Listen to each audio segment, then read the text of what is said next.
Hello everyone and welcome to this next video in which I will be talking about the recently announced Amazon Fire Phone. I'm going to talk about some of the features that this phone has, what it offers to consumers, and whether you should buy this as your next smartphone.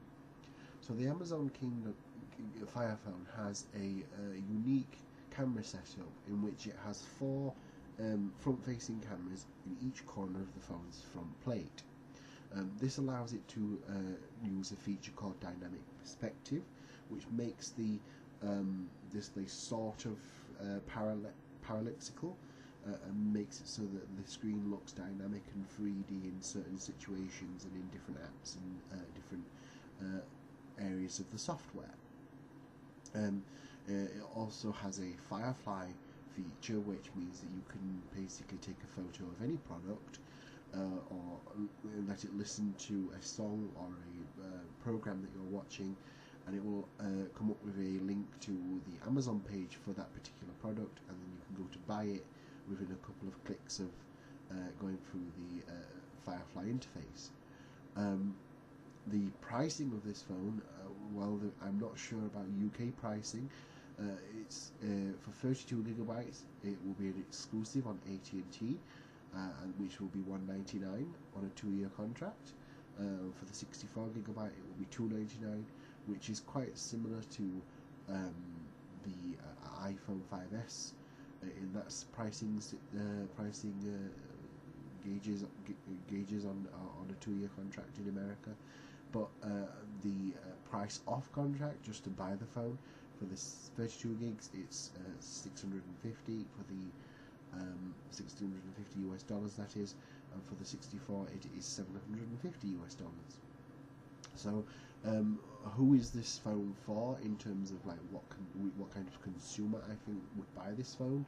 I think that it would probably be someone who's heavily invested in Amazon's ecosystem, who likes to buy products from Amazon, who has a Prime account and wants to extend it, because this phone comes with a year's free subscription to Amazon Prime, which is quite useful, and that's worth £100.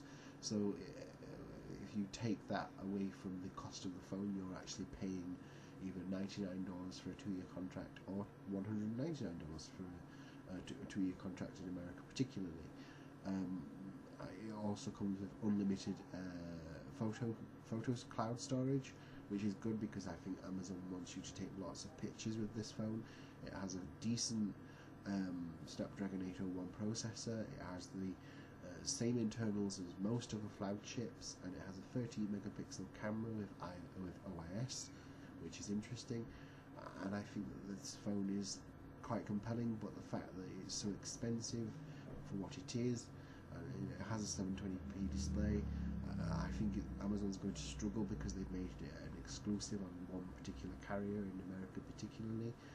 If you're just buying the phone, it's quite expensive, and I think for the when you compare it to something like the Nexus 5, which has similarly sort of specifications, but the Nexus 5 has a 1080p display rather than a 720, and the Nexus 5 is half the price for the 16 gig, and still half the price for the 32 gig.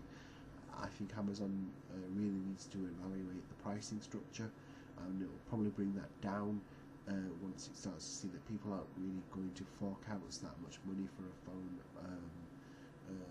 of this particular type. So that was just my quick impressions and first views on the newly announced Amazon Fire Phone. I would like to know your opinions and views on this new smartphone, and whether you're actually considering getting it when it goes on sale on the 25th of July in America. I'm not sure about worldwide availability. I would imagine it's not going to be too long after the American launch that we will see it in other places around the world.